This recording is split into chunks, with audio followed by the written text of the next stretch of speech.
నీ కుడి కాలి పాదం ఏటిలో పెట్టి మరి నీ నష్టముల రావతులు మరి తులసి అడ్డ రేఖలు పెట్టి గోవింద నామస్మరణ మరచి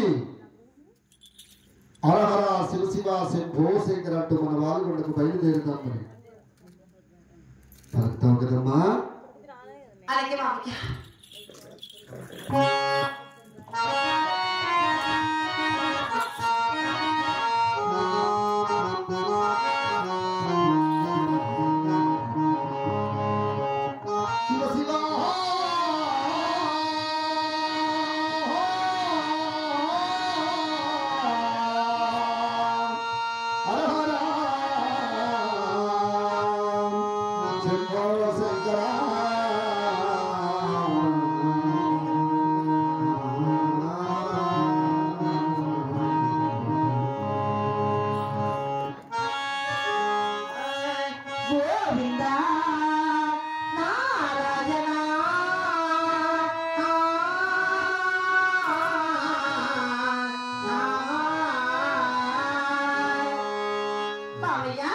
నేనేం చెప్తున్నాను, నువ్వేం పలుకుతున్నావమ్మా?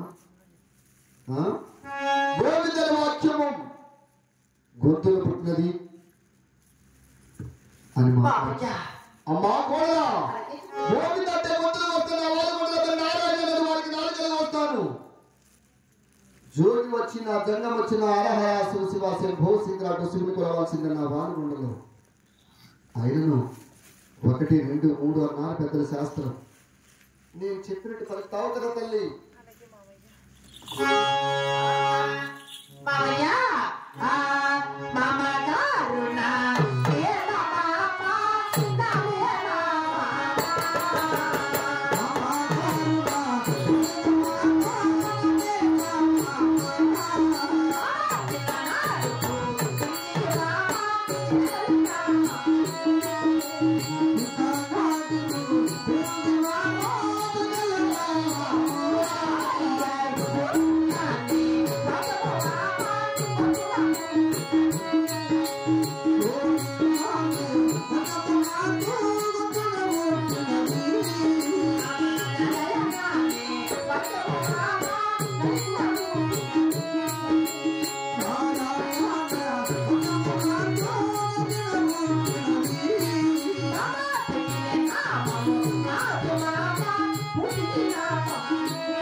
అలనాడు గోవింద నారాయణ వైకుంఠ వాస కదిరిదేవుడ మద్దులేని స్వామి నుండి జన్మించినందుకు ఈ రోజు ఎంత కలిగినా ఎంత కొట్టినా ఏమి చేసినా దేవుడు మరవలేరు. నా నచ్చుతున్న నా అవతరము తులసిలేను. ఎంత మాత్రమైనా ఇది వరకు చెప్పానమ్మా నీకు. గోవింద అంటే గొంతులకు వస్తాను, నా వాలుగొండలో మరి నారాయణ వారికి నాలుకలకు వస్తాను.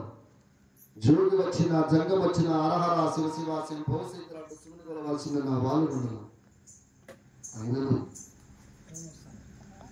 నా చెల్లెల కూతురివి నా మేనకోడలివి కనుక పదే చెప్తున్నానమ్మా.